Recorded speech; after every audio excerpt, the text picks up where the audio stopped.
Ayan, meron akong i-introduce sa inyo na isa sa mga very nutritious na Chinese recipe. Ito yung black chicken seafood soup.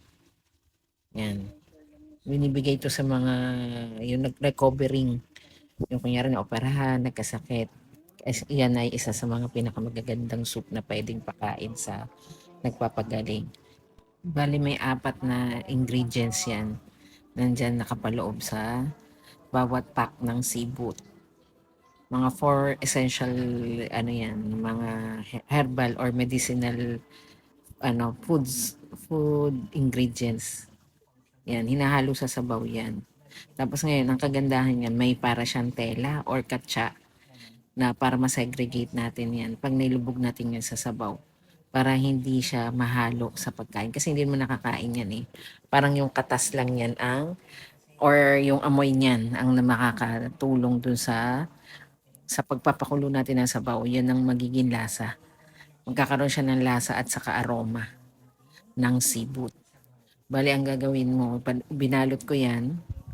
Tinanggal ko lang yung maitim kasi mapait yun. Ayan, nagpakulo ako ng tubig. Unang gagawin is ilubog yung dalawa. Tatlo yung chicken ko. Nakalagay kasi doon para what isang sibot, isang manok. Eh maliliit yung chicken, kaya dalawa lang ang nilagay ko. Tapos may tinanggal pa akong part na sunog, kaya hindi, kaya kumonte. Yan yung black chicken. Maliit lang yan na ano, parang native chicken ng mga Pinoy. Ganyan yan. Yan. So nilinis na yan. So, ang ginawa, chinap na per piece. Tapos ilulubog lang yan doon sa kumukulong sabaw. Ayan, di ba kumukulo na, nagkulay na rin. Lalagay din tayo ng luya. May luya ako, ginger slices lang. Yan. Ilang ginger slices. Tapos, ilulubog na yung chicken. Ang paglalagay ng asin, bandang huli na. After mapakuluan mo ng mga 2 to 3 hours ang suggestion na pagpapakulo. Pero dahil malambot naman yan chicken, kung mga 1 oras ko lang pinakulo yan. Tapos naglagay lang ako ng konting asin para sa panlasa, sa lasa, ganyan.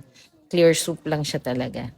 Nagiging mukhang itim dahil doon sa kulay ng chicken na itim. Pero parang brownish ang color ng sabaw na to eh. Very healthy yan. Pero bawal yan sa mga may high blood. Oo. Napakaganda kasi nung soup na to. Pag ininom mo to, parang nakakaginhawa. Sa kapag kakamain ka nito, bawal kang uminom ng tubig na malamig. Kasi mawawala yung parang medicinal effect nung sabaw. Ayan, malapit na yung maluto. Mga 1 oras na mahigit ko na siyang napakulo. Malambot naman na kasi yung chicken. Napakaliit lang ng chicken eh. Nung ano, hindi ko lang napicturan nung dinala yan sa amin. Ayan, para may ma-introduce naman ako sa inyong bagong chicken soup.